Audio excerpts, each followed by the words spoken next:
The word home holds many connotations, depending on your particular and select experiences.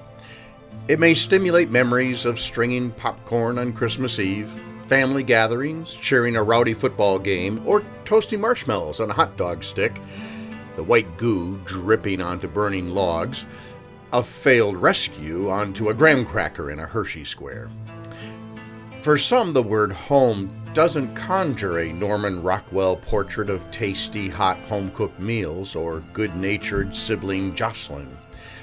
The four-letter combination, so warm to some, isn't so pleasant for others, where the preference is to compartmentalize harsh memories into dark, unattended corners, hoping that to ignore them will make them go away, and knowing full well that if brought to light for more than just a tick-tock, it will only produce coarse tears and growling anger.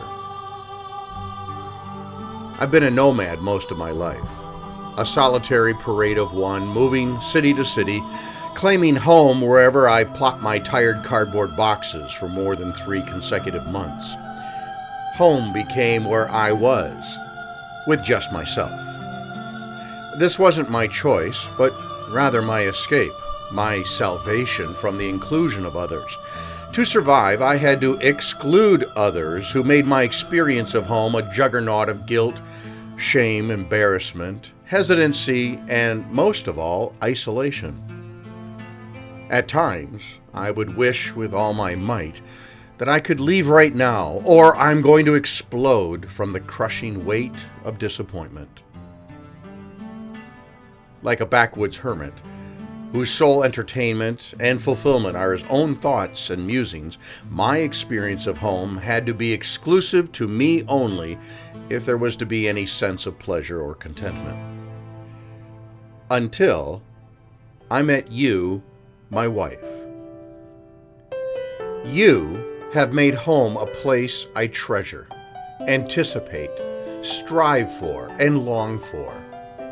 Home is my relief and reward because you make it comfy, cozy, like a down comforter snuggled close across your cheek.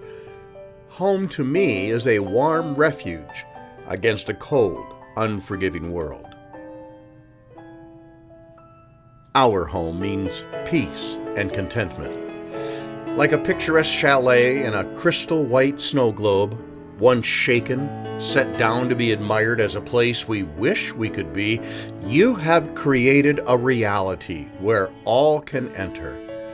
Guests, building contractors, family, and tag-alongs, and all are welcomed and accepted as if they'd always lived among us and just recently returned.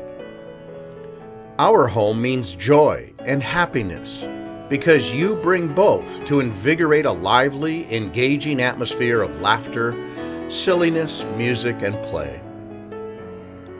Our home is the enviable combination of sturdy fortress and exotic tropical resort.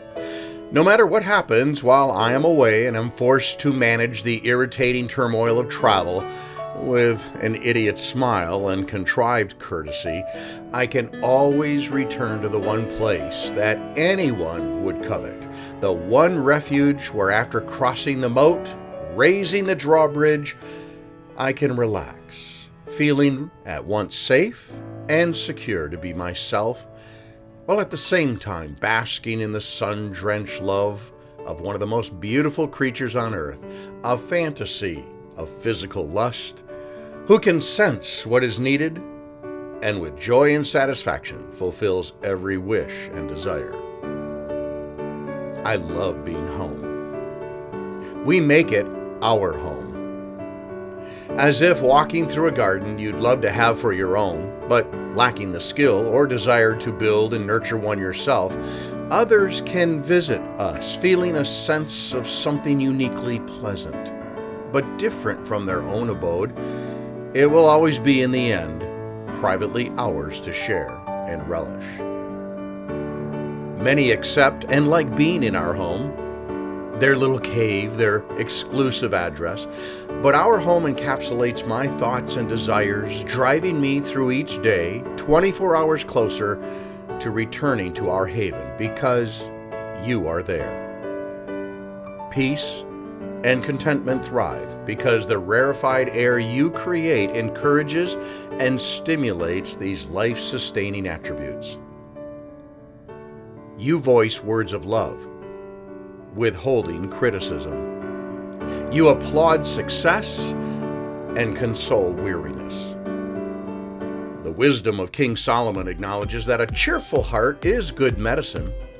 Like fresh fruit to a weary sailor, your words and demeanor heal and nourish, redeeming all strains and struggles from the journey of that day. You create our world that we call home. Specific holidays are recognized to express thanks for the people around us, but they don't hold a candle to the appreciation and admiration I hold for you and what our home means to me. I can only hope that I contribute a smidgen to the atmosphere that makes our time together so satisfyingly exuberant, knowing full well that your attention and desires are the actual clear-cut breeze that refreshes and revitalizes my breathing soul. They say home is where the heart is. I say home is where my life is.